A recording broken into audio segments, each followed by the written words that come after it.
Good morning, distinguished delegates, dear colleagues and participants following us online or attending here in person. And welcome to the session, Cities Climate Change, Science and Innovation, Outcomes from the Innovate4Cities Conference.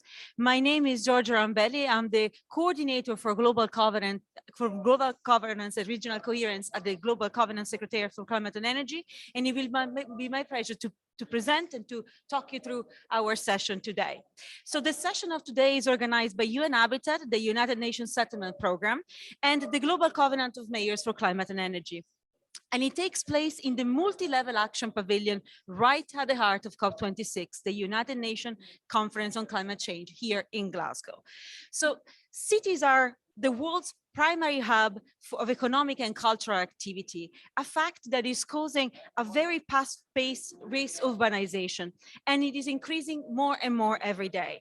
This accelerated demographic change has put many cities under a very significant strain, with local governments that are often unfortunately struggling to meet higher demand for energy, for water, but also in providing services such as health, education, and transport. So as the area in which most people live and work, cities are also increasingly acknowledged as the arena in which solutions to major societal environmental challenges can be developed and implemented, and are also truly recognized as the cradle for innovation, where solutions are tested, are piloted, but also have to have and will be scaled up. So exploring the nexus between cities, climate change, and innovation is not only increasingly urgent, but it represents an opportunity, a win-win to a certain extent, in which science and innovation drive better implementation and city innovation benefits from science in turn. This is our understanding, and this was also the understanding that led the last October to the organization of the conference Innovate4Cities. The conference was organized by UN Habitat and the Global Covenant of Mayors, and with the co-sponsorship of the IPCC. The conference showcased more than 500 urban innovative solutions to address climate change, and has engaged over 700 city leaders, 7,000, city leaders, researchers, innovators, youth, and business leaders. So today's session aims to take stock of these achievements, but also to provide a platform to discuss the outcomes and the key messages coming out of this conference, and to reflect even more how we can continue to accelerate the work around this nexus. How can we continue to accelerate this partnership to ensure science, policy, and action come together? So today, we will discuss a number of questions. We will touch upon what cities are already doing right now, and also what they are committed to doing in the future, as well as the option at their disposal to accelerate climate action. We will discuss how research and innovation and partnerships surrounding these can help further speeding up and scaling up urban climate efforts, and also how to ensure an effective and sustainable alignment when it comes to our post-COVID recovery period with a low carbon, resilient, just, sustainable urban development. And what is the role of this partnership between innovation and cities to really make sure that this systematic shift is being undertaken on a large scale? So from the very beginning, we would like to invite you and to encourage you to take part into our conversation today. And the audience is welcome here in the room, of course, to raise their hands with question and contribution. But of course, also you connecting online are welcome to either engage using Twitter or to send share your thoughts or your question in the chat function. We will be making sure to take stock of your input throughout the discussion.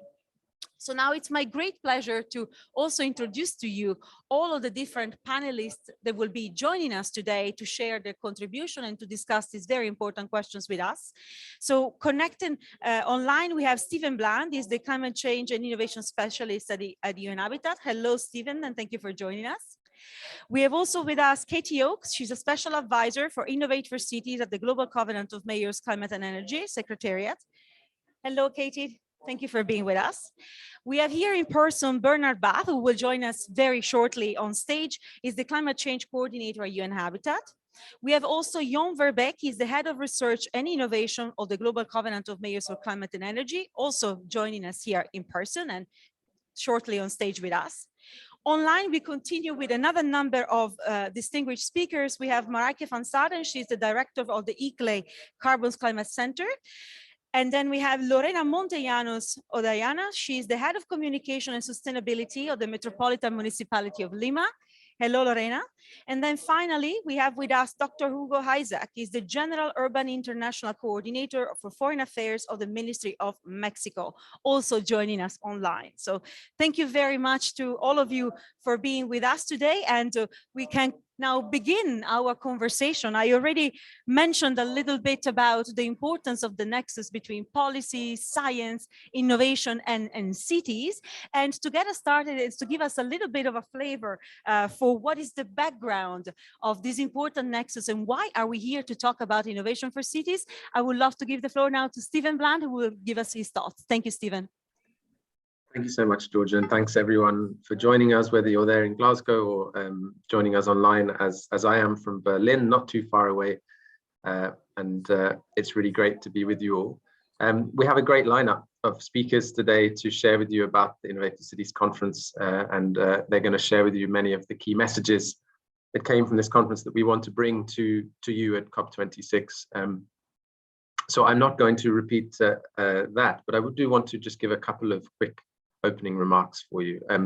First of all, a big shout out to our large team that's put this event together. And if you are wanting to engage in person with UN Habitat at this event, then Bernard Bath, as Georgia mentioned, is in the audience, and he's your person to speak to as we all join you from various parts of the world. The title of this conference is about bringing key messages from one conference to another conference, and on the face of it, that may sound rather dull, or too many conferences might pop up in your mind that we have, particularly in this COVID year when it's much easier to organize them online. But actually, the Innovate4Cities Conference is something a lot more than that. What it represents, what's exciting about it, is it's an amazingly diverse community of practice, of researchers, policymakers and practitioners, of innovators, and particularly this time round of businesses, both small and large. It's a community of practice that is absolutely committed to bridging the gap between research and practice, and crucially discussing and finding ways to move much more quickly towards implementation, and discussing the critical role of innovation in doing that. So it's not a conference for the sake of a conference. It's a milestone of a really interesting community of practice that met once in 2018 in the city of Edmonton in the first edition of this conference, met last month online, and we hope we'll meet again in 2023. Why do we bring everyone together? And I know that my colleague from GCOM, Kathy Oak, will talk a lot more to that, but it's also in vogue and has been for maybe decades to say we must break down the silos between research and practice, and we're forever repeating these sentences, but we believe at UN Habitat and at GCOM that research and the gaps in our research are absolutely critical components of city level action, and that means that local governments need access to data and research in order to meet their goals, but they're also active participants in the research process and in using research, the co-production of knowledge with academics in order to actually deliver their really bold ambitions that we see cities in all our city networks making. And I think for me, the two things that really stand out from our Innovate4Cities discussions that you'll hear more about shortly is, on the one hand, a massive recognition and of the achievements and the ambitions of many different actors working both in academia and in practice, local governments, who are with hope in their minds and hearts trying to shift our urban centers towards a much more sustainable development pathway. And at the same time, we heard again and again of a massive implementation gap between that ambition and the actual goals and very tough targets that we know we all have to meet, as you're all discussing at COP26. But I do want to give one example of maybe both of those things, both of fantastic achievement and also a long way still to go. And that's a project that UN Habitat and ICLEI implement called the Urban Low Emission Development Strategies Project, which was a key contributor to the Innovate Cities Conference, both from a thematic perspective and speakers, and also financially, and is a key part of this pavilion, this fantastic pavilion that ICLEI have set up at COP26. And the Urban Leds project is coming to an end in December, but is a tangible, practical example of how we can work with cities and national governments to really drive forward implementation, making use of climate risk data, greenhouse gas emissions data, supporting cities to get the right data in place to be able to devise their action plans, and crucially to meet the targets they've set themselves when they joined the Global Covenant of Mayors. So Urban Leds was very much a delivery vehicle for cities to actually, when they've joined the GCOM, to actually deliver.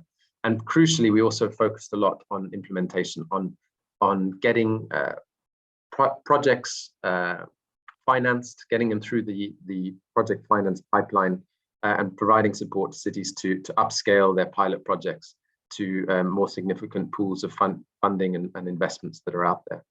And so for me, the Urban Leds project, which you can find more about by going to urban-leds.org, is really a fantastic example that UN Habitat and ICLEI have been working on, that really embodies both the hope and the ambition that was discussed at Innovate4Cities, and also the work that we still need to do to really achieve that kind of transformational change that we all desire. So that's all I wanted to share at the beginning. Georgia, she's got some fantastic speakers to share more about the actual discussions at the conference. Just two closing notes. One is, if you haven't already attended the conference, you still can, because it's on YouTube. Every single session, 200 sessions are available on YouTube. So once you leave COP26 and you get some downtime in December, why not organize your own conference schedule and relive the conference? That's what I plan to do, because I wasn't able to attend many of the very, very interesting sessions that took place. And also in the early new year, as well as all the fantastic work that my colleagues will share with you about, that we're working on to deliver a new research and action agenda from this conference. In the early new year, we're going to be thinking more about the next steps towards 2023, the IPCC special report on cities that will be released in that year, subsequently. And really a big call out for partners for interest. If you want to be part of this growing and exciting community of practice, please let us know. Come up to Bernard and our GCOM colleagues, Jorn, after the session. We want to hear from you. A big thank you to GCOM and the IPCC for being the key partners to this conference, and also to ICLEI for our ongoing collaboration in Urban Leds and other projects, and at this fantastic pavilion. I hope you have some really great discussions, and I'm looking forward to hearing the rest. Thanks, Georgia. Thank you very much, Stephen, for setting the scene and also for explaining a little bit what is the thinking around having this session and the importance of taking stock of what the discussion at the Innovate4Cities Conference was. You talked about this community of practice that is being coming together, of course, and I'm happy to add one more member to this panel that represents part of this community of practice. Joanna Masic, I believe, just joined us from the World Bank, and she is also part of the steering committee for innovation and science. And she's also in the Innovate4Cities conference member. So thank you, Johanna, also for joining us, and hopefully we will hear from you very soon. But before we do that, I would like to give now the floor to my colleague, Katie Oak. Hi, Katie, and thank you for connecting us all the way from Australia. We are happy to have you with us. So we talked about a little bit the importance of innovation and science and coming together with cities to not only talk about the setting targets and commitments, but in particular to accelerate practice. What were the reasons behind organizing the Innovate4Cities Conference? What were you trying to achieve? What were your objectives? Hi, Georgia. Hi, everyone. Well, before I get into that, I'd like to follow on from Stephen and actually acknowledge, I guess, on behalf of the Global Covenant of Mayors for Climate and Energy, UN Habitat, our fabulous co-hosts in this Innovate4Cities conference, and to all of the partners that made this event possible. It really was a sum of many parts and the ambition of so many people, and you've already been introduced to some of our fabulous speakers who will elaborate on all of that. But I certainly, on behalf of GCOM, acknowledge our co-host UN Habitat and our sponsor IPCC, and following from Stephen as well to ICLEI for even for hosting us and organising our presentation today in the pavilion. And I really wish I was there in person with many of you. But as I said already, this conference is a result of our amazing regional curators, the Science and Innovation Steering Committee, our Partners Network Organising Committee. We achieved certainly one of the key objectives of this event was for this second iteration of the Cities Climate Change Science Conference to bring local and regional voices from across the globe to speak on that important nexus that you've been speaking to, Georgia, that important nexus of climate change science, policy and practice. I believe I have a slide that might be shown with some of the objectives of the conference, just to speak more formally to frame this conversation for the objectives for the Innovate4Cities Conference. I'm not sure if that slide's able to be shown. There we go. A lot of text, and I'm really sorry about that, but certainly a lot of text, but I'll just go to it briefly, that this second iteration following on from the Edmonton Conference of 2018,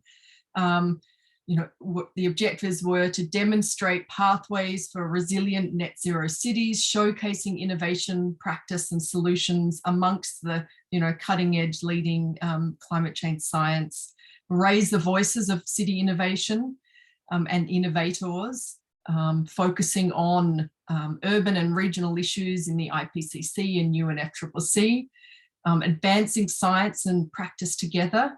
So Stephen spoke about amending and filling the research gaps identified in the Global Research Action Agenda, and particularly reflecting on where those gaps might be more spotlighted as a result of the COVID-19 pandemic. And I know our guests will speak more of those. In terms of the outcomes for this conference, we've spoken already, I've already mentioned it a few times, an update of the Global Research Action Agenda on cities climate change science. That's a really important outcome to provide a refresh on that, as well as inputs to be fed into the special report on cities and climate change of IPCC as well. We hope one of the objectives is to re-energize this interdisciplinary community of practice working together to co-create research and innovation for climate resilient low carbon cities. And again, Stephen's spoken about this commitment to meet biannually to continue to have these bringing together of minds across policy, practice and research. And to the outcomes, I would like to acknowledge that at our conference we had 81 rapporteurs and a student writing team spanning the globe, led by our writing team, Brenna Walsh and Julie Greenwald, as well as our student writers led by Ariana Dickey. And it's amazing the amount of content that has come from our 200 sessions from and these 500 innovators, as Georgia mentioned at the start. The content is really rich, and we're really quite proud of what we've achieved in a fairly short amount of time and amongst the global environment that we're in. And I think the second slide, just briefly to end my intervention, Georgia, just the second slide, I believe, shows you the number of people that we engaged with in almost 7,000 registrations from many, many countries across the globe and from a diverse range of sectors. We're very pleased that we were able to engage and to build this community of practice in the way that we did. And I really look forward to the conversation now from so many of really important contributors. And I'll hand it back to you now, Georgia. On really the reasons why this was organized, but also the success, so an overview of the success that it had. I think the note that you made around the importance as an objective of filling the gaps is a particularly important one, because indeed there are still gaps there, but it's also very encouraging to see how the commitment of the entire community is to really work together to try to overcome these challenges. And speaking of this, I would like now to invite to the floor with me both Bernard and Jorn to join me here. live on the panel. And maybe we can dig a little bit more into the way that the conference has been really trying to fill these gaps. So maybe Jorn, starting with you, I would like to understand a little bit what is new coming out of the conference in particular. So if you could share some of the main messages, some of the main outputs, and maybe reflect a little bit, giving it a twist on what are the priorities and the next step now for the GCOM when it comes to make them those actionable. Thank you, Georgia, and with pleasure. I think building on what Stephen and Kathy said, important for me, it's not just a conference, and it's not just about transferring the messages from a conference to another conference. I think important about the I4C is that what we always said in the beginning and also to partners, it's more of building a community, not just organizing yet another conference, but really listening to partners, trying to kick off the dialogue and to really understand it's only the beginning. We're talking about systemic changes, systemic challenges. You cannot just answer that, even if you have 7,000 participants, more than 200 sessions. And indeed, I invite you to go and have a look at them, but to really keep continuing the dialogue. Like, what did we see happening? What are still questions that remain on the table for already a number of years? And what are questions that we need to dig in deeper to? And I think therefore important the next couple of years, and I will go into detail a bit more in a minute, is to really see, if we say continue the dialogue, how do we build on all this knowledge? How do we build on all the sessions that are indeed still online to then go more into detail on which partners did we not involve yet? What is the content where we either have the implementation, but not yet the science, or yet the science, but not yet the implementation, to really move forward? And I think important here for COP is that what we said a number of times during the conference, cities is really where the action is happening, where the implementation is done, where we try to scale up experiments to really see, can we go towards these net zero carbon commitments towards 2050 to better understand what is the speed and scale that is needed, whether it's on urban planning and design, whether it's on informality, whether it's on financing the transition, whether it's on built green and blue environment, all these elements to better understand what is already happening in cities. How can we build on that knowledge and transfer it to cities worldwide, cities that are still in the beginning of their journey, but also cities that are already advanced. I think there is still a lot of richness that we further need to connect. A second element, I think important here as at COP as well, is to bring that local voice to a national conference, or a conference with national voices, to really better understand where can we facilitate this dialogue, but also the joint implementation in how we plan, how we budget, and how we implement together between the national and the local government. And going into the detail, we've kicked off Innovate4Cities, building on research and innovation priorities at a global level, together with all the partners. Last year, we really went more into the regions to better understand what are regional priorities and where can regions also learn from each other on mitigation, on adaptation, on access to energy, but also taking into account what are barriers, what are enablers, what is the role of science, and where, as said, can science also build on implementation as it's being done, to then see what are new gaps that are coming out, taking into account that, especially the last 2 years, of course, given the pandemic, we saw the scope really opening, going more beyond mitigation and adaptation towards long-term and urban planning, towards resilience, towards the just transition, to also take these elements into account and to spot the needs and the gaps that might have come up the last 2 years. Then on the conference itself, I think really striking the number of sessions or applications we had on urban planning and design. That might not come as a surprise, but at the same time, it also opened up the discussion for really what is the long-term planning, what is the long-term vision, to really understand from cities, how do they go about it? And I think urban planning and design is a really good example to see what is a 20, a 30-year horizon. And I think the last couple of years, there often has been a lack in these long-term commitments, but also long-term implementation, long-term partnerships, public-private, together with the private sector, together with NGOs, together with bottom-up organizations, to really understand where do we find each other on a long-term agenda, committing the finance, but also committing the partnerships that are needed to make it at the speed and scale that we need by 2050. And then, of course, there's a number of aspects that will pop up that we also saw at Edmonton. But for example, the aspect of informality, the aspect of climate justice, of a just transition, I think it's still being underrepresented. And therefore, it's also our role in the next couple of months, in the next 2 years, to really proactively reach out to those actors to make sure that the voices that may often be still unheard, how to also loop them in the dialogue as well.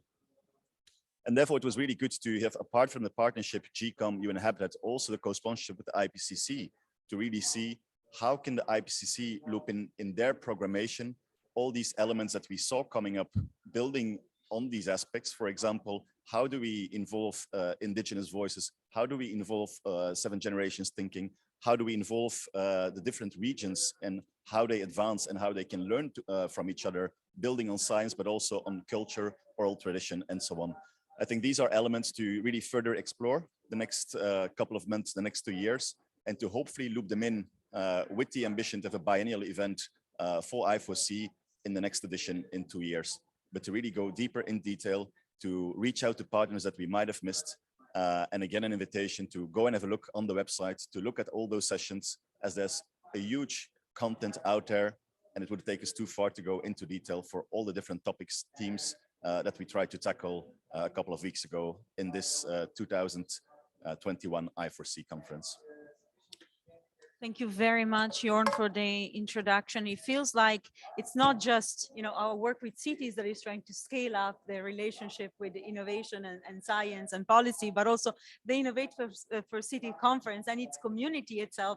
Seems like you want to enlarge yourself in terms of scaling up the effort all over the world. So this regional component that you have addressed and the context that it can bring in terms of even creating and sharing innovation, I think it's very interesting. And also this effort that you are putting forward to trying to engage as many as possible partners that have not been engaged so far or heard so far.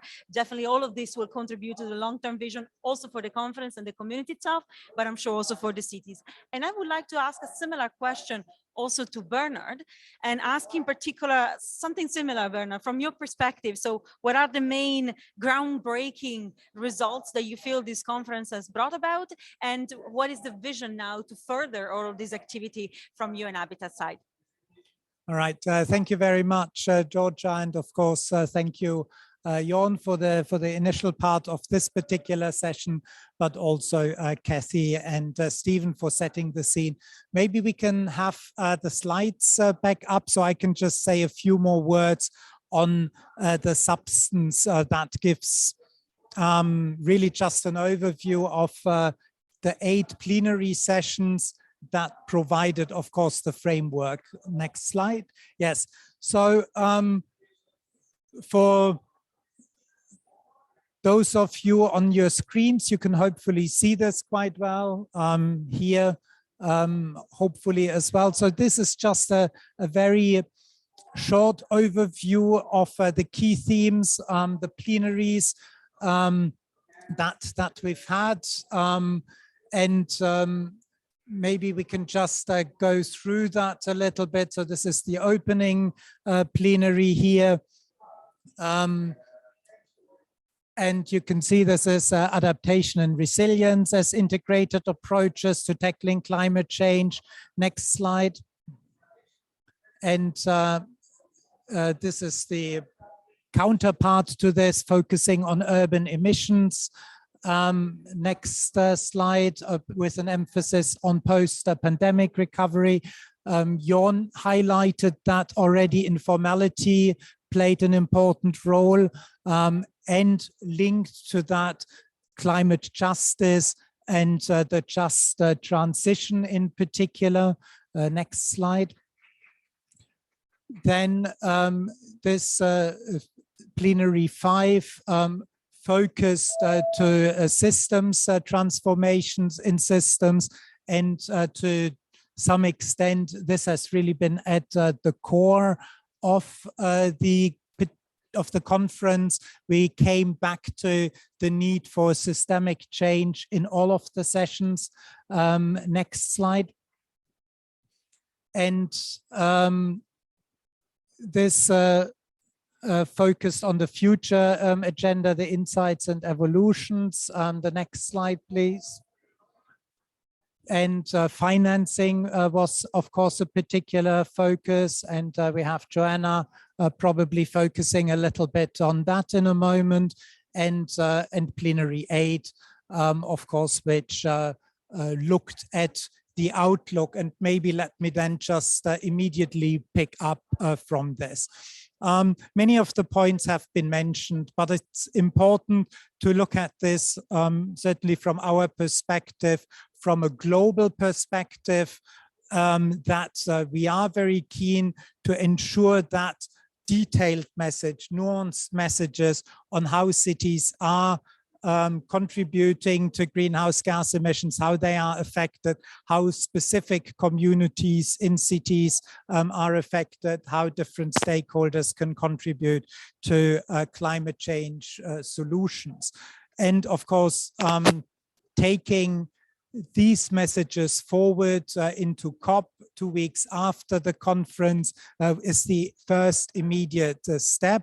We don't do this only, of course, in this session, but all the sessions that UN Habitat, GCOM, and probably the 7,000 participants have engaged in make use of that immediate knowledge. We also at the global level look now at UN Habitat at the Quito +5 session in April next year. Quito is, of course, the venue where Habitat 3 was held, and taking stock of the implementation of the new urban agenda will take place next year. Of course, climate change, the COVID response are featuring particularly prominently in that context, and the outcomes of the Innovate4Cities Conference will be highlighted there. The next step is then the World Urban Forum, and I think a lot of the dialogues that have happened, in particular here at this pavilion around multi-level governance. We are already thinking about COP27 and how to actually now implement the progress that has been made over the course of the 2 weeks at COP, but also all of the processes leading up to this. And again, the nuanced messages, the nuanced outcomes of I4C are critical there. I don't want to take up too much time, but just maybe to highlight at the national level, many of the messages we are engaging with national governments for those to see how their part of multi-level governance can be taken up. Many of the sessions spoke to that. At the city level, we are looking at the direct benefits for cities, in particular the participants, but also others, to strengthen evidence-based decision-making, making use of the science and the data. And many of the sessions really focus at the subnational level at particularly vulnerable communities. You saw one of the sessions focused on informality. So all of those issues are particularly important for UN Habitat to take forward. And all of the channels that partnerships provide, I think, have been opened, and we continue to open those to move forward. Thank you very much, Bernard, for taking us through a little bit of a journey of the different plenaries and the main outputs and results of the conversation. I think your last point around multi-level governance is indeed a crucial one, not only because we are in the multi-level action pavilion, but of course, because this is part of the place where we can enable better innovation also for cities. So really this idea of scaling up from a pilot condition into projects that can be more embedded throughout our societies to accelerate, of course, the impact of the solutions that we're implementing on climate change. So thank you very much for that. And now it's my pleasure to give the floor to Maaike van Staden and to hear a little bit one of the reaction from the Science and Innovation Steering Committee. I already mentioned a few times, both in my remarks, but also, of course, in everything that's been shown until now. A few things popped up, Maaike. This idea of the access to data, the importance of ensuring that there is, of course, suitable financing in order to accelerate this different action, but also this great vision that cities more and more seem to have around long-term strategies to reach climate neutrality, net zero targets. So there is a lot of ambition. There are still maybe here and there some pieces missing for which research and innovation, of course, will be crucial. So can you maybe share a little bit your reaction and your takes from the conference? Thank you very much, Georgia. And it's a real delight to be with all of you today and to see good colleagues and old friends as well. This whole topic that was dealt with by the Innovate4Cities Conference is absolutely critical. That shows the multidisciplinary efforts that are needed, not only in research and innovation, but also in the practical implementation side, because we need to deal with all topics, all sectors across different levels of government, with different stakeholders, local businesses, NGOs, citizens, etc. And I think the images Bernard pointed to really show that complexity of the space we're dealing with. Now, as ICLEI, we've been piloting climate action and working on this topic for more than 30 years. And the Urban Leads project that Stephen mentioned is one of our pilots where we are testing and upgraded our Green Climate Cities program and the practical support that we give to local and regional governments to look at this, not just from a short-term perspective, but a long-term planning approach and making sure that they embrace the complexity as well. And that project, which was jointly implemented by UN Habitat and ICLEI and kindly funded by the European Commission, has really helped us test in a number of countries, 8 countries in the global south and a number of countries in Europe, to test an approach to look at how we can look at integrated climate action. So bringing climate resilience, climate change adaptation and mitigation in a comprehensive package and not look at these in a siloed approach.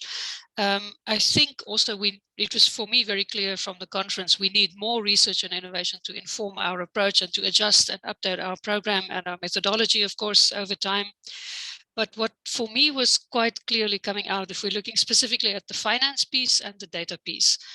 For finance, considering we are now in a climate emergency, and for every other global finance that was out there, the banks had substantial funding flowing immediately or soon after the challenge, COVID-19 or the banking challenge that we had a couple of years ago. Finance flowed, and in the climate space, we're not seeing that flow as in the scale we're looking and we're requiring it. So looking at the amounts that have been thrown around, we're looking for roughly $3 trillion US dollars annually needed for climate action. This is not an inconsequential amount. Now, there are a number of challenges flagged by the local governments, how they struggle to access finance, quite often due to national regulations or the fact that the local governments themselves are not credit worthy, so they may not access and enter into finance markets. So we're looking for more financial innovations in terms of options that should be expanded or current financing mechanisms and models that should be opened up to local governments in order for them to make sure that the priority projects that they have flagged are actually being implemented and financed at the scale and at the tempo needed. That's not happening now. That has to be fixed as a matter of urgency. And I'm super keen to hear a bit more from Joanna on this one to see if we can work with the World Bank and others to fix this space, because there's certainly a lot to be done. But we also need to better understand the priority projects that are tagged locally and to understand the investment volume and needs, and then ascertaining how much public finance can feed into this. But certainly we need blended finance. We need private sector finance, because with public money, this alone will not, by any stretch of the imagination, reach and be adequate for what has to be done. But also, I think maybe pointing to the data piece, let's consider if you, as a local government official, as a mayor, as a councillor, do not fully understand climate change and the impacts of climate change, how can you also take informed decisions to make sure you can identify the infrastructure that needs to be protected, upgraded, made more climate resilient, and so on. So we need data and information moving and flowing in a much more efficient way to our local governments, but also from our local governments, that they inform through their own assessments on a very regular basis what is needed, and making sure that the numbers are adding up and that the numbers are being sent to the right places, their own national governments who need to help them unlock financing and scale up implementation. We need green and blue infrastructure to be updated. We need digitalization in our cities. In the conference, I recommend, or I believe I mentioned, there are even some local government staff who do not have computers, and the need for using new technologies is huge, but rolling out effectively now current existing technologies, I think is quite critical, and we should not wait for new technologies to come. We have a very clear idea what can happen right now. We just need to make sure that that happens efficiently and in a well-coordinated manner, and financing those who need the finance. Local governments typically are not part of this concept of thinking that they're a key partner in the space. From the perspective of ICLEI and the Global Covenant of Mayors partners, local governments are essential partners for local delivery. So we need to also change the thinking and the approach as it relates to who should be part of this conversation. In our view, and I think this is also what we're trying to do through the Global Covenant of Mayors, is to make sure that the local governments are capacitated with information, with adequate resources, with the relevant staff to be able to do proper action planning, to monitor the implementation, which is done together with local partners, and to make sure that the assessments are flowing, whether emissions are actually being reduced, whether resilience is indeed enhanced, and what are the multiple co-benefits in order to make sure that we understand what this systems change space is all about. I think Bernard mentioned a just transition. All of this cannot happen without making sure that you're protecting your vulnerable communities, that you're engaging with your citizens, your businesses, your industry, that all need to be part of this planning process and implementation process. Thank you. So Thank you this is a very much, wonderful Marike. opportunity for us to scale up together. Thank you, Georgia. Thank you. Thank you very much. I think what it's very important to highlight also in what you shared with us is this idea of the complexity that it will that we will need to try to tackle. And I think definitely these type of partnerships are helpful in also mapping not only the solutions, but also the different perspectives and lenses that we can bring forward to try to solve this type of challenges. And this idea of integrating more and more climate action, both from a mitigation and adaptation point of view, but also to think about environmental, social, and economic perspectives all at the same time. This last remark on the importance of the just component of this transition is absolutely a very important one. And now maybe piggybacking a little bit on what you said, Marike, I'm happy to give the floor to Joanna, also a member, of course, of the Science Innovation Steering Committee, as I mentioned earlier, and to dig a little bit more into the financial aspect of our conversation. So Joanna, maybe from your side, I would like to understand a little bit from the World Bank perspective, what do you think should be the key priorities when it comes to facilitating urban climate action at scale? And also, do you have any bold ideas of some innovative instruments that you think should be scaled up to really facilitate this process? And of course, any takes that you have from the conference. So the floor is yours, Joanna. Thank you very much. And I'm delighted to be here. And as you said, honored to be a member of the Science and Innovation Steering Committee and also to represent the World Bank. We were very glad to partner with the colleagues here on this important conference on Innovate4Cities. And we look forward to taking this partnership through and some of the messages through. So we hosted the session on urban climate finance, and we had participants from multilateral development banks, private sector, city networks, former mayors, the youth. And I just wanted to summarize perhaps 3 key messages that came out of the finance session. Firstly, and as Marike already said, a lot needs to be done to mobilize more urban climate finance. A lot has been done, but there's still a huge gap in terms of financing city action towards emissions reductions and also particularly adaptation. And this is something alluded to, I think, by all of the speakers, the importance of partnerships. And I think this is the key really, because as Marike said, this cannot be financed from the public purse alone. It has to come from a range of partnerships, international and local, but also at the city scale, private, civic, youth partnerships that can bring together not just the urban climate finance, but the actions to address climate change in cities. And this issue of partnerships obviously came across in all themes of the conference and not just the finance theme.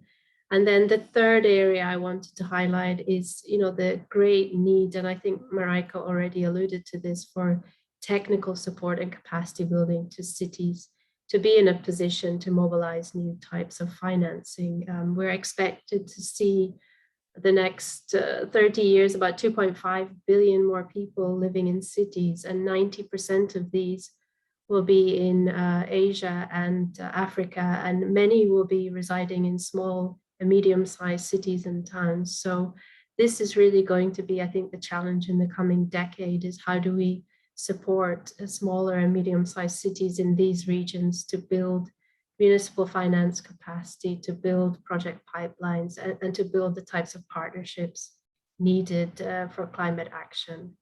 You mentioned what are the key priorities then for urban climate finance at scale, and I wanted to highlight 3 areas. The first is really to green the existing city finance. So how to embed climate action across the spatial plans, the capital investment plans, and the budget planning. And I think Jorn also highlighted this in his intervention. The second area is to really look at new sources of finance. So are there opportunities for green fiscal transfers from national governments that incentivize green or climate action? How to look at new sources of investment from the private sector, and particularly important urban households, because they are also consumers and financiers of city climate action. And so how do we incentivize urban households to invest in energy efficiency investments, for example? And then the third area is to ensure that we maximize the impact of every dollar spent in cities, to ensure that the spending is really towards green and resilient pathways for cities. So ensuring that every dollar spent has an impact on climate change.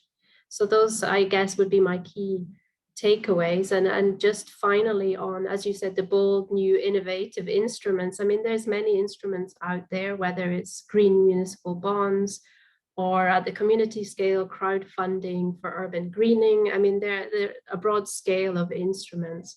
But I think cities have 2 key roles in this. The first is, on one side, what cities finance themselves. So how to bring in new financing for city infrastructure or services. And then on the second side, what can cities influence themselves? So they can influence new types of financing through their regulations, through urban planning, and through championing partnerships and systems thinking. So those would be, in a way, my key takeaways from the conference. And I look forward to continuing the discussion as we go forward. Thank you very much. Very much, Joanna, for the introduction and for your perspective around what are the key roles of cities also when it comes to really push this forward. I also think you gave us an introduction around what needs to be done, and it feels like we have really to act, let's say, from both sides, right? From one side, we need to capacitate better cities to understand how to navigate this space and the technical assistance that you were referring to. And from the other side, of course, there should be more investigation around innovative models and innovative approaches that can really also support the rollout of this initiative in partnership with other types of sectors. So I think it's a lot of work for cities, but also a lot of work for the entire community of practice that is around Innovate4Cities to really support this happening. But thank you very much for your thoughts. And we've been talking a lot about cities and the role of cities and the role of innovation in cities, but we haven't heard yet from a city representative. So it's now my pleasure to give the floor to Lorena. And Lorena is from the municipality of Lima. And Lorena, I would like to ask you a little bit from your perspective.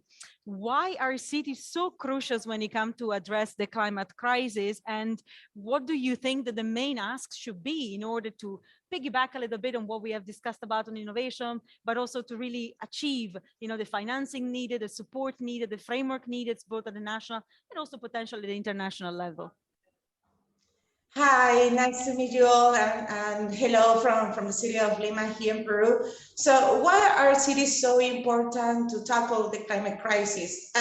The data tell us that cities are key to actually answer to the climate crisis because we are responsible for 60% of the global greenhouse emission, and at the same time, we know that by 2030, around 60% of population will be living in cities. And this increasement of population will be especially in cities like Lima in the global south. So in the case of Lima, taking in account the urgency to address the climate crisis and to set a solution to contribute at the local level, in 2019, we commit from the municipality of Lima to a more ambitious climate action based on the development of our local climate action plan on the province of Lima 2021 and 2030, that it was approved last June. And after a long process that actually include the participation of civil society, private sector, academia, youth, children, and all the district municipalities that are inside the metropolitan area, we approved our local climate action plan that we call the PLCC Lima. And this plan actually has objectives that to reduce the greenhouse emissions at the local level by 30% by 2030. At the same time, increase the resilience and reduce the vulnerability of the population against climate hazards, and improve our adaptation capacities.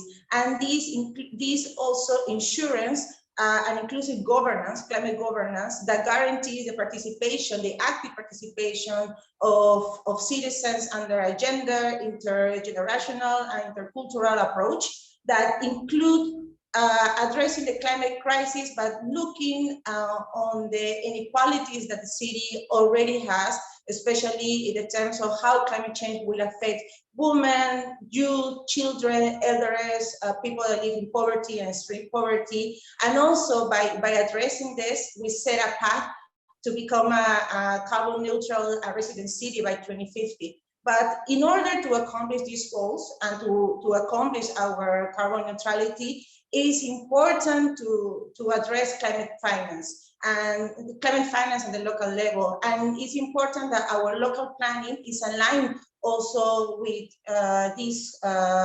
with the national goals, especially our NDC. Our local climate action plan is aligned to our Peru's NDC and also the Paris Agreement and the Sustainable Development Goals. And at the same time, we have to take in account the limitation of public financing to local governments to implement our local climate action plans.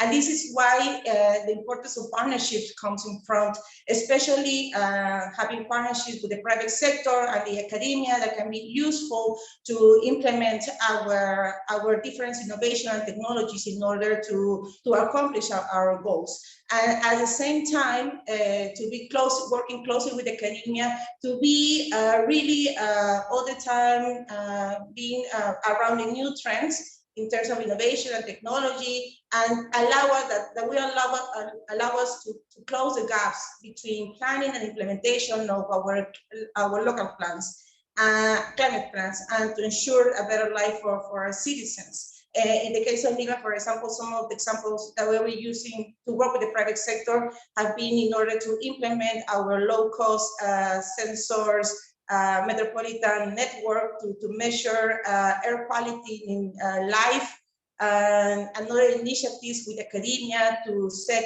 research with the students in universities to address more solutions at the local level to increase our ambition on our climate goals.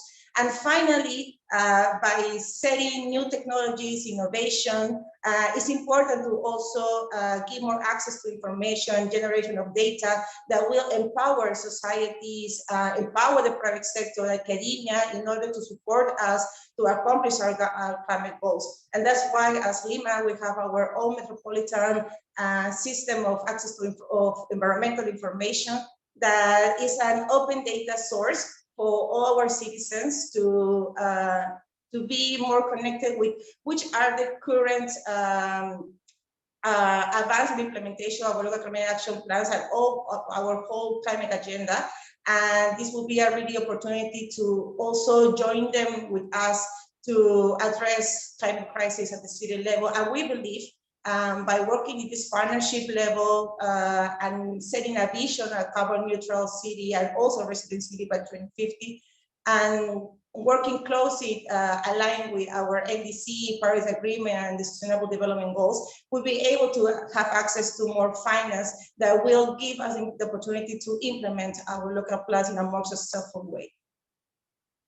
Thank you very much, Lorena, for your overview, and congratulations also for all the achievements and the work that you are doing in Lima, of course.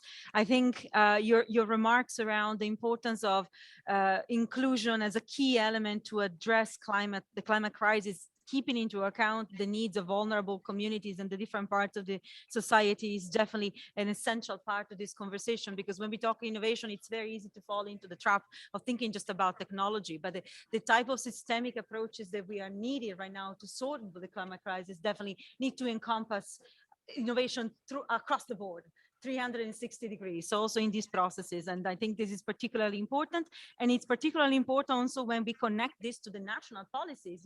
You made reference to how local contribution can really support the implementation of the NDCs, and how this can also, you know, align the planning, but also potentially open new doors for implementation and financing. And touching upon that specific point, I would like to give the floor now to Dr. Hugo Isaac. So hello, Hugo, I hope you can hear us. Hello, Thank you very everyone. much for joining us. So maybe I would ask a similar question to you, starting exactly from what was just shared from the colleagues from Lima.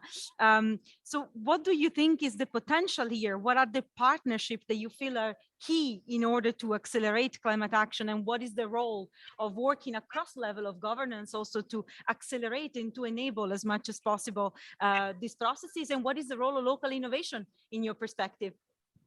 Yeah, thank you, Georgia, and the coordination of the CLAY, the European Secretariat, and the distinguished panel of the Cities Science and Innovation of Climate Change, and the results of the Innovate4Cities Conference. On behalf of the Secretary of Foreign Affairs of my country, Minister Marcelo Ebrard, and Undersecretary Marta Delgado, President of the United Habitat Assembly, I want to express the gratitude to you for the participating in such an important event. It is an honor to share this space on the conversation with everyone. And this is the point that the question is important, very important, because the innovation is the key. The science is very clear, and the world needs to current carbon emission in half over the next years, 10 years, to avoid catastrophic climate change. This will require radical transformation of the food, transportation, education, and energy systems, and the field the national government will not be able to achieve on the year out. Around the world, state and local governments, business and private institutions have the power to reduce their own carbon footprint, as well as influence the politics, public and the opinions, and consumer habits. And that power can grow significantly if you can join forces. Working in collaboration with global national partners, the government of Mexico is helping to create national coalition amongst mayors, governments, university presidents, CEOs, and the business leaders in key cities in order to help the local governments meet their climate goals. In this point, the government should take that advantage of becoming closer to people through technology and to help them encourage strategies in the population and generate awareness and the practice in favor of climate change. Such is the use of micro-mobility systems, for example, under the bicyclists on their scooters planning and the new agenda urban. The area is important. Mentioned is the big data and the Internet of Things, IoT. Can create cooperation with private companies and the facilitation making in favor of reducing carbon emissions and combating climate change in a more efficient way. And that leads to those cities in the world must migrate to become smart cities where government, companies, and society can cooperate harmoniously. And to spread climate action at the local level is necessary to create awareness about adaptation to climate change, be sharing technologies about the effective solution, facilitating the exchange of lesson learning and the best practices between government institutions and the other stakeholders in order to create models of effective sustainable. On the other hand, technology advances and the development rapidly, and the culture of prevention is directly a relation of the technology, with the capacity of cities and the government to make correct decisions with comprehensive and technological approach that go beyond the traditional administrative remedies. Well, the digital era will benefit the current managed policy to make analysis and decide current problem, to obtain as much data as possible, and carry out the strategic planning.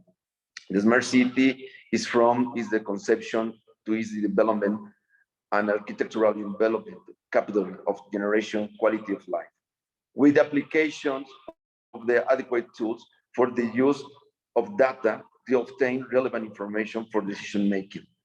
And the climate change is an underside concept of the evolution and the revolution of the human race on the surface of the planet. Its effect is the environment worsening the living and the livelihood condition of the population, severely impacting the most vulnerable sector of society. Urban sustainability is considered essential, making the resilience of the cities part of the conversation as a strategic axis to address and combat climate change and deconquest its communities. This resilience is the ability of human settlements to meeting post-desert community-wide contribution to adaptation and the transformation. In this context, it's extremely important to be continued with the strengthening of the exchange agreement and the global level, such as the 2030 agenda, the Paris Agreement, the business and action, and work together. Is the new era, is the new life, is the new humans, is a good planet. Thank you very much. I appreciate your time. Thank you very much, Hugo, for your insights. And I think it's you reminding us the importance of really working all across the board together with the private sector as well, that all the other types of stakeholders to really push all together into the same direction for a just and sustainable transition. It's absolutely essential. I also think that your remark around selecting and the best practices that are available out there and make them available across the board throughout the different levels, but also with the international community. So to really foster a true exchange and peer knowledge is particularly important. And I will go beyond that, not only the best practices, but we should be courageous and also share things that didn't work out so well, because it can be as enlightening to really know what kind of measure to stand clear from. So now we have a little bit of time for question and answers. I'm looking at my room if there is anyone that would like to ask any questions. And of course, also at our virtual room, please, you're all invited to post your questions in the chat function. But while we are waiting for that, maybe what I would like to ask all of our speakers would be, if we talked a lot about what was achieved with this conference, what we plan to do next, what is our commitment as a partnership to continue. I would like to ask each one of you, if you had a magic sponge and you could cancel or erase one of the challenges that you have been highlighting during the conference, which one would you like to start from? So since I have you here in my room, Jorn, I'm going to start with you and Bernard.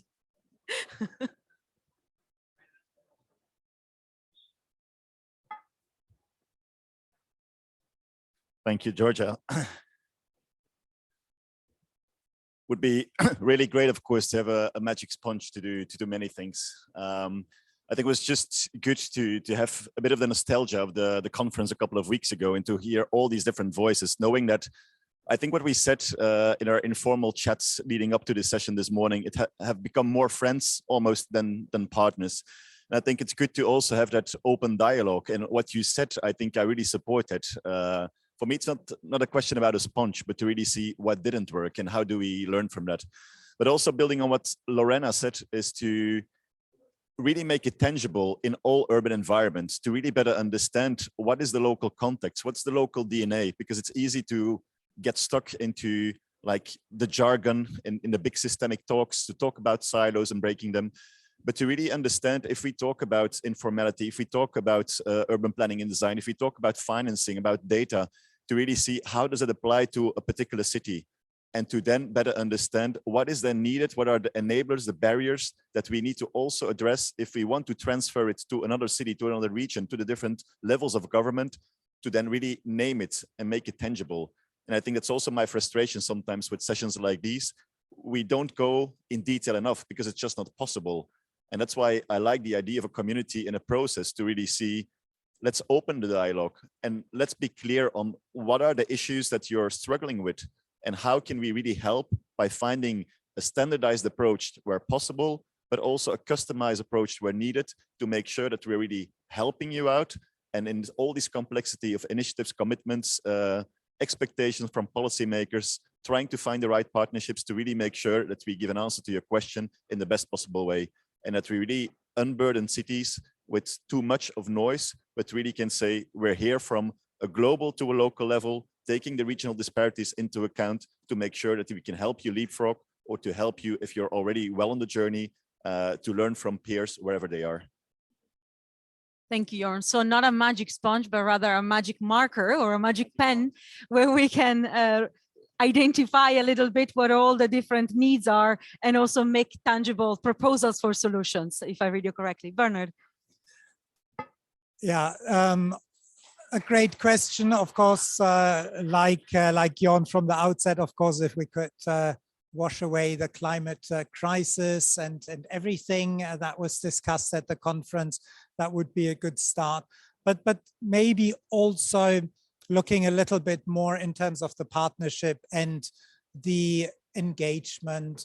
I think we went out of our way to engage across stakeholders. We didn't give really enough credit to all of the partners that were in the Science and Innovation Steering Committee and the Partner Network Committee, and all of the regional curators and all of the many stakeholders that engaged in the sessions. But there were, of course, as always, some that you hear less from.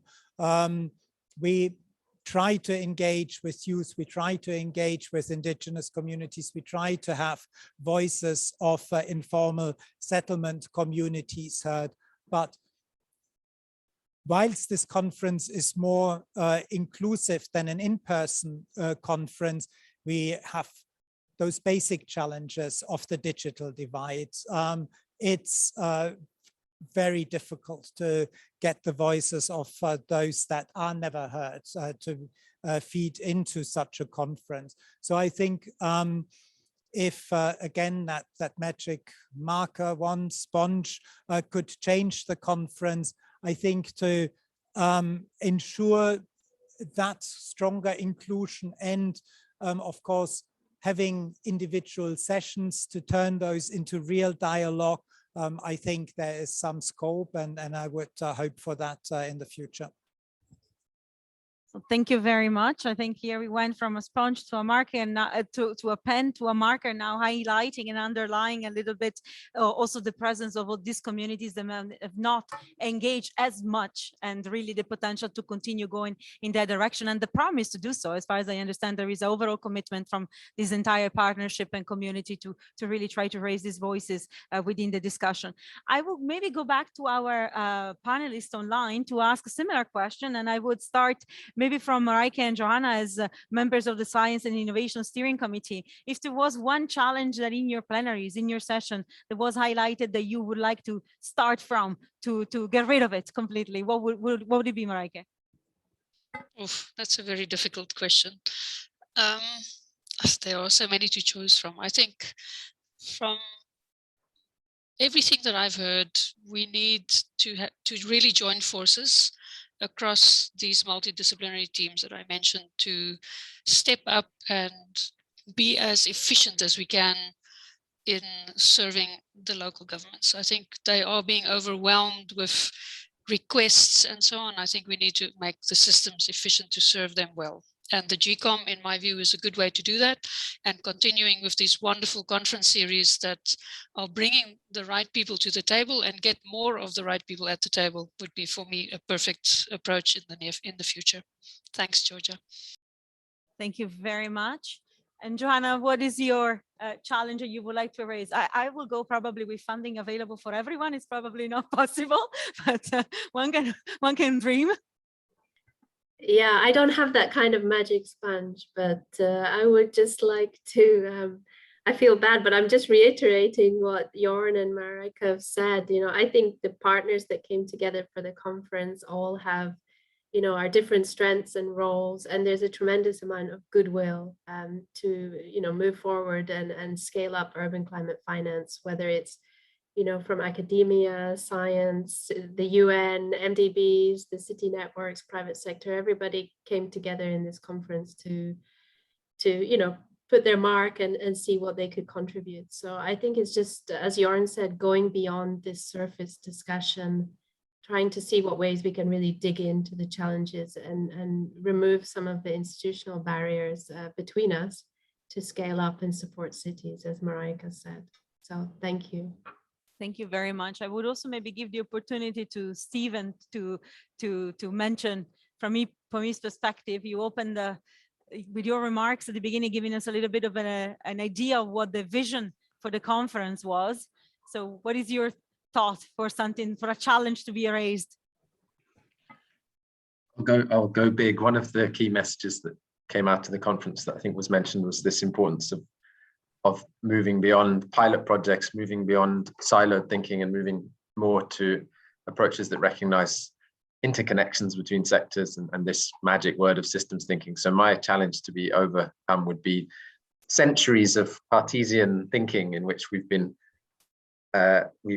followed Newtonian physics and put everything in boxes, organized our governance structures in boxes, organized our organizations in boxes. And so my magic sponge would somehow convert our long histories of thinking in silos into being able to experience the world as the way it actually exists, which is entirely interconnected. I don't know exactly how to do that, but there's lots of exciting work happening on systems thinking. And I think our challenge is to make it as tangible and as tangible as possible. Sometimes it can be extremely confusing, but I think it's the way we have to go if we're going to really make that transformation happen. Transformation is a very big word, and I think many of us still struggle with how to actually implement it in practice, and that systems thinking is definitely one of the keys to the locked door.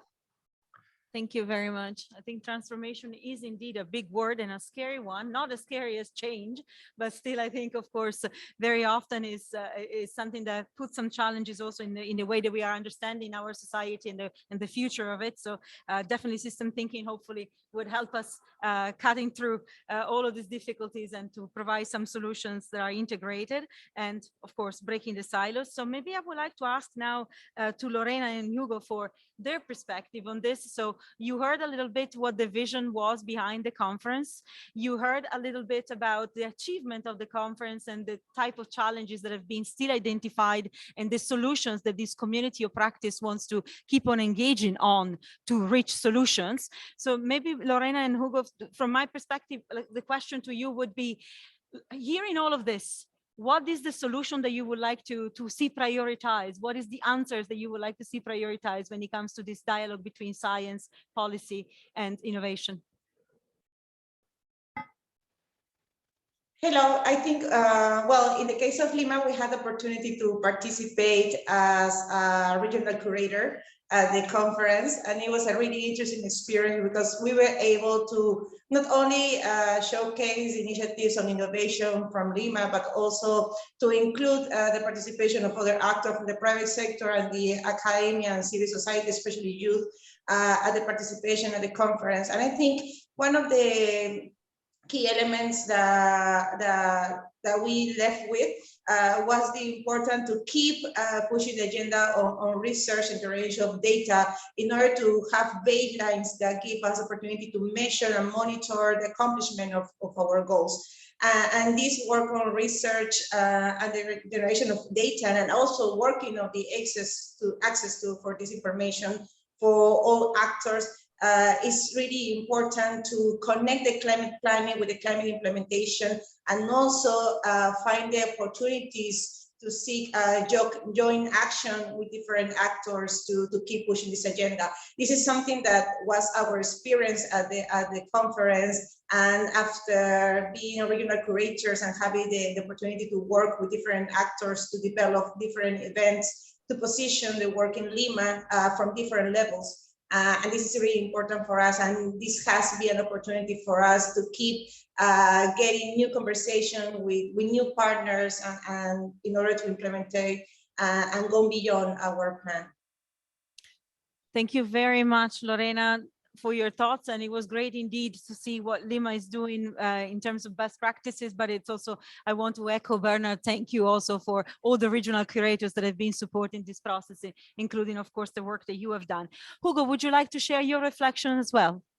Yes, I think it is all the last opportunity to create an alliance with all nations, and the opportunity to unify as a human race. It is the opportunity to open our minds and realize that we are the species that has evolved and adaptation to millions of years of life on the planet Earth. I think that there's a different scenarios. On this, we must, and one more, because that today is the age big data, because that the evolution and transformation, the cities and the transformation, the life is the transformation to smart cities, where technology becomes a main actor and prevention of high impact and health to prepare and amortize the problems in climate matters, such as, for example, the sensor of the quality of the air to prevent large fires, as well as the revolution to the food production and through aeroponic of the aeroponic systems. And the other example, that's the lead solution of the high impact and their levels. And in Mexico, the position is very clear and the transversals, the new urban agenda in an adaptation to climate change. It is reality innovation, because the innovation is the key, because the innovation is the evolution of the human race. And this is the sense we also hope that this series of ideas will help the government doubt and local authorities to become aware of the importance of anticipating the events. It's old. Thank you very much for the positive message of commitment also to continue working in the direction, both in terms of technology, but also in engaging with local governments to really drive innovation and change. Thank you very much, Hugo. And before we go to our summary, and it will be the very difficult job for Bernard to bring us to a closing with some of the key outputs of the discussion today, I would like to ask my last question to Kathy. So Kathy, my question to you would be, we started with you discussing at the beginning what were the different gaps that we were still seeing and how this community of practice is trying to fill them. We discussed about what is the perspective of different actors. We talk about our steering committee members. We heard from GCOM, of course, colleagues, and UN Habitat, and from the cities and from national governments, what the expectations are in terms of filling these gaps. Here in all of this, what do you think will be the crucial next step for this community? I'm glad you asked me as difficult a question as everyone else, but no, I'm conscious of time.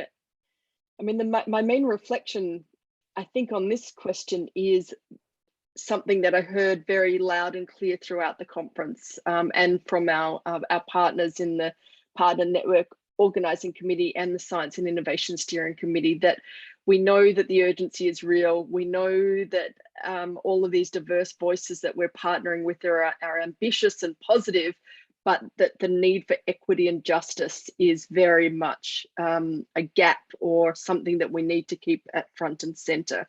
And so where cities are innovating and leading, and we know that we need to scale up, we need to make sure that, particularly in this post-pandemic, build back better, not build back business as usual, we need to still make sure that the decisions are around research and innovation and partnerships have equity and justice at the forefront. And that certainly was a message that came clear through the conference.